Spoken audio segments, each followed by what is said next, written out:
bed at night, and I teach a clinic or something, and if I know, like, I watched you yesterday, I have gone through every single person I taught yesterday, last night in my head, and thought about what are we going to do today.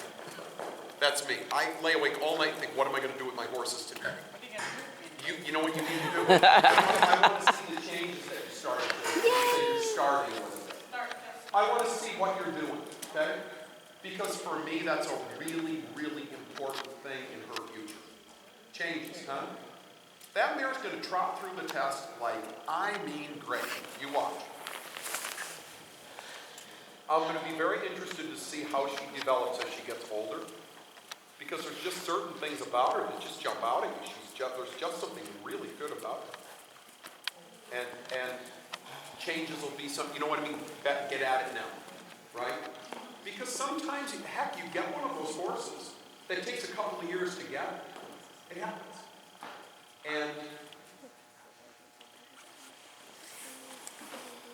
if we start that process now, we have the time, you know what I mean?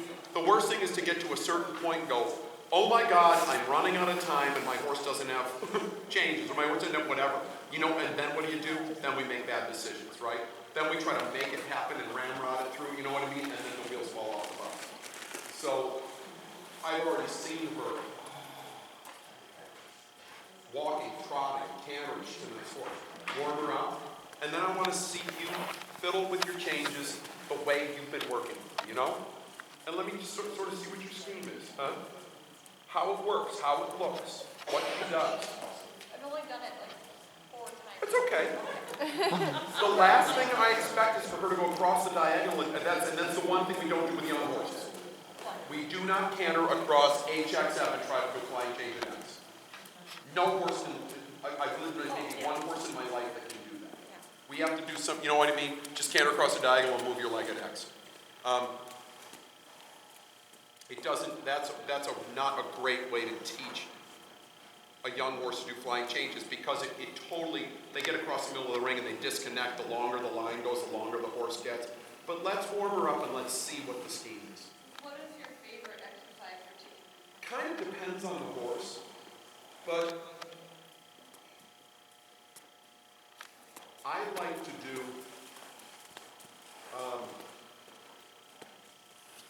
like to do, things where I'm not just cantering across a long line and trying to do a change. It depends upon the horse. One of the things I had, Barb was the first rider yesterday with that, her bay horse, the one that she said is the one that launches and does what it right. Yeah. And she said he got a little hairy and like, you know, when you come along, and so those kind of horses, they're the worst ones to like canter across the diagonal and move your leg at X, because what happens, you get dead run away with, right? Yeah. So what I was having her do was go in a 20-meter circle and like walk and canter left lead and canter, and walk and canter left lead, walk, canter left lead, walk, canter, counter, canter, walk, canter, counter, canter. I like to do with some horses like 20-meter circle, counter, canter, change to true canter on the circle. Why? Because it makes sense to the horse. Think about it. Most horses don't want to canter on the wrong lead. They want to canter on the correct lead. It's easy, right? So sometimes what I'll do is go on a circle and do counter canter a half a circle or a quarter and get him ready, and then change to the inside lead. I like that way with lots of horses. Not always all of them, but it's just one of those things that when I have that timeless horse, the one that got hurt so bad, the one that absolutely would have medaled in London and got hurt. You'll probably never see him in the Grand Prairie because he'll never probably be right. It's just tragic, terrible, terrible, terrible. That's like a $3 million horse that's worth nothing. You know, terrible.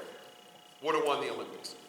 But he's a great horse, and I own him with a lady who is a very good rider, and she's an amateur, but I mean, she's better than 99% of professionals.